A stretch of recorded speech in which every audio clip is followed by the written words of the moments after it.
Halo teman-teman, sekarang ke komentar netizen lagi ya. Untuk kesekian kalinya, karena banyak orang komentar ya, jadi gua respect sama teman-teman yang mau berkomentar di video-video gua.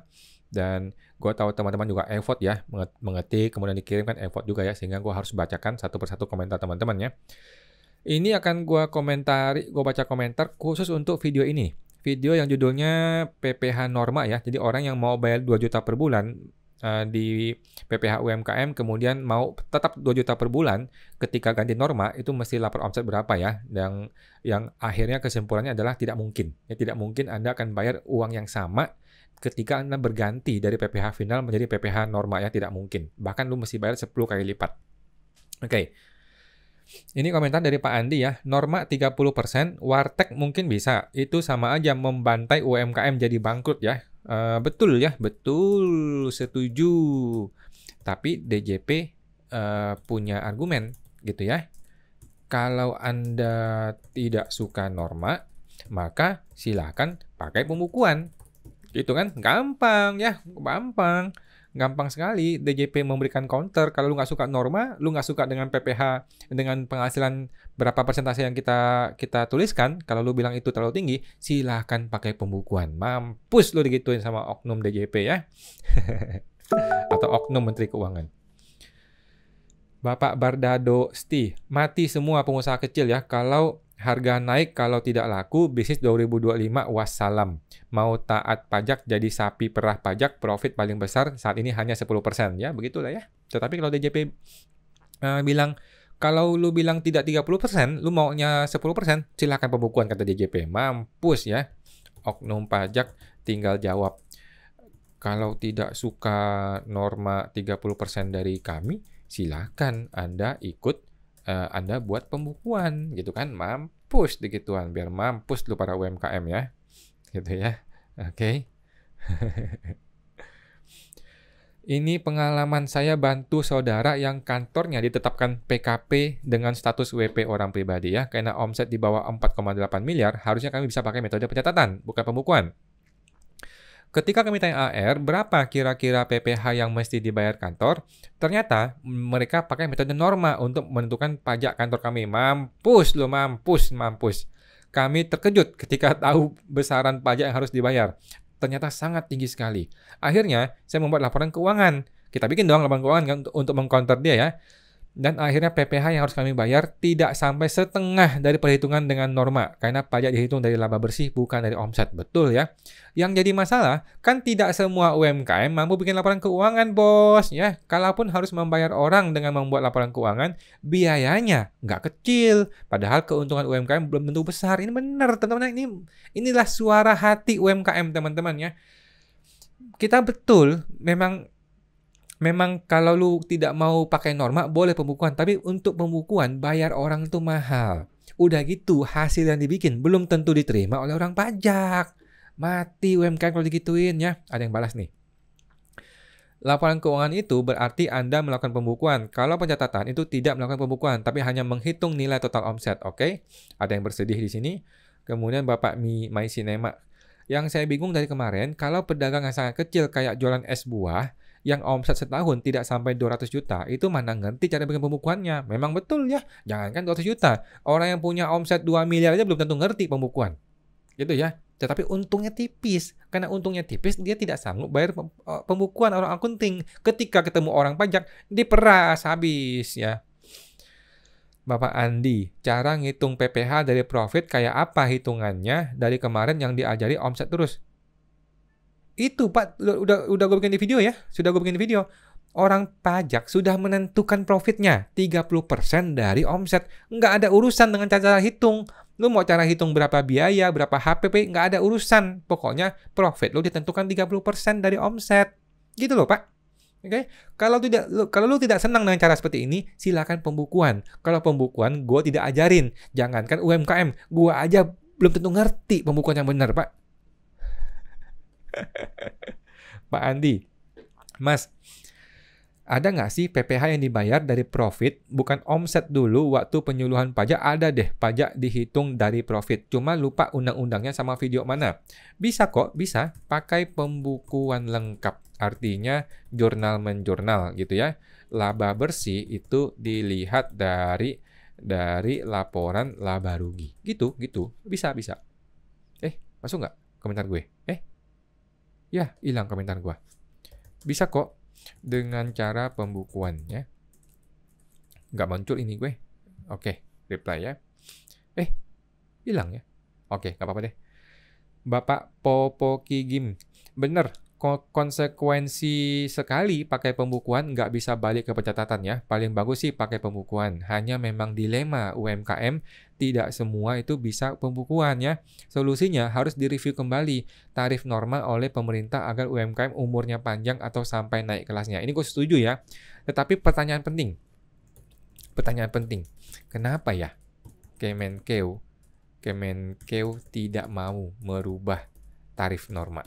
Apa coba jawabannya teman-teman ya? Jawabannya gampang sebenarnya. Hilang lagi ya? Nggak apa-apa lah. Kan sudah ada video ini ya teman-teman ya. Kemudian Bang, kalau saya lihat banyak orang pelaku UMKM bingung dan gelisah dengan perubahan UMKM ke pajak progresif dengan melakukan pembukuan. Tapi channel seperti ini, konsultan pajak, dan juga channel yang serupa, tidak ada yang memberikan contoh pembukuan sederhana yang bisa dilakukan pelaku UMKM. Tujuan mereka ini memang menebar kegusaran bukan membantu, supaya akhirnya jasa konsultan pajak laku. Ini gue sependapat ya,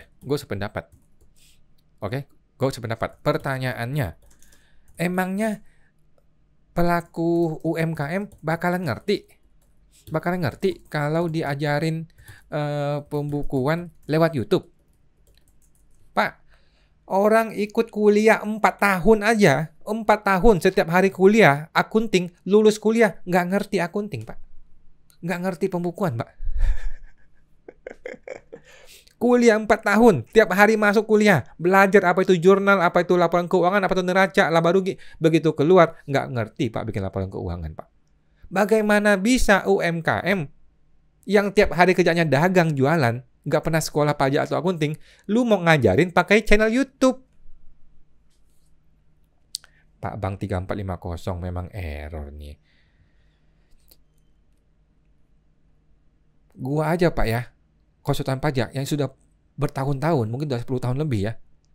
Kalau lu tanya akunting, belum tentu gua paham, Pak. Belum tentu gua bisa paham. Oke, apalagi mereka UMKM yang nggak ngerti, nggak pernah belajar pajak atau akunting. Lu mau suruh belajar akunting dari YouTube? Omong kosong, Pak. Bapak Yasir, Balbey. Saya semakin pesimis PPh final akan diperpanjang bahkan dipermanenkan ya jika melihat sisi waktu yang ada di Desember. Setuju ya? Rasanya lebih baik dipatenkan dengan menaikkan kembali ke 1 atau 2%, tapi paten selamanya tidak berubah-ubah lagi. Gue setuju, gue sependapat ya. Tetapi mohon maaf, Sri Mulyani tidak sependapat dengan Anda ya. Untuk usaha dengan profit tipis boleh memilih pembukuan agar yang dikenakan pajak murni dari net profit saja. Setuju ya? Intinya dibuat mudah dan sederhana saja tanpa harus menggunakan konsultan atau jasa akuntansi. Setuju Pak, ini yang gue sudah kuar-kuar dari kemarin-kemarin ya. Jadi, pedagang bisa bebas dan fokus berjualan meningkatkan omset mereka. Jika norma ini tetap berlaku, saya tidak yakin target APBN di 2025 tidak akan tercapai ya. Kemungkinan minus lagi. Sulit ya. Sulit kalau mau lawan seperti orang Sri Mulyani ya. Bapak Kilamio, semoga PPh final UMKM diperpanjang ya. Tapi yang merasa 0,5% bisa pakai metode pembukuan itu pilihan masing-masing. Ya, jika merasa dia besar ya. Kalau pakai metode norma, matiin aja semua UMKM di Indonesia ya. Biar yang gendut-gendut itu oknum pajak semua. Setuju ya, mati UMKM kalau pakai norma ya. Kata Pak Ibu Triska, jangan diperpanjang ya. Bagusnya dipermanenkan, setuju ya. Bapak Ariel Kurniawan, kok awan bikin VT YouTube ya, pembukuan buat UMKM. Gua sudah punya kelas akunting UMKM ya, tetapi tidak mudah Pak, tidak mudah ya. Buat gambaran WP seperti apa sih mudahnya bikin pembukuan seperti yang dengan buzzer pajak? Nggak ada pembukuan yang mudah, itu buzzer orang bego itu. Dia aja nggak pernah bikin pembukuan. Coba yang baca-baca itu tanya bisa bikin pembukuan nggak? Sri Mulyani deh. Sri Mulyani ngerti nggak akunting? Coba kita review. Ngerti nggak dia akunting? Kita coba ajak diskusi publik. Halah.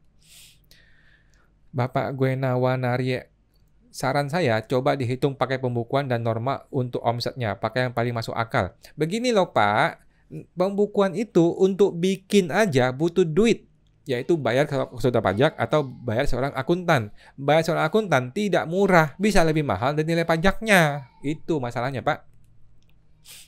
Bapak Herman, yang berani nurunkan omset karena menggunakan norma, siap-siap terima surat cinta dari DJP atau SP2DK ya. Sudah pasti ya, kalau lu berani turunin omset gara-gara pakai norma. Nggak bisa. Bapak Prabowo, ya inilah Indonesiaku ya, negara subur dan kaya hasil alamnya, tapi rakyatnya kurang gizi dan miskin ya, seperti zaman penjajahan Belanda, bla bla bla. Masalahnya dengan perizinan yang belibet di Indonesia ya, nggak gampang untuk ganti perizinan ke atas nama orang lain atau PT CV tanpa merogoh kocek kantong pengusaha. Betul ya, kecuali bikin PTP. PTP bisa murah. Di Indonesia, izin semua butuh duit bos.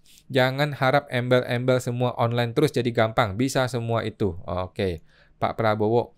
Memang dibikin ribet dan nggak jelas supaya wajib pajak nggak tahu pajak harus dibayar ya. Inilah Indonesiaku ya, negara kaya tapi rakyatnya miskin.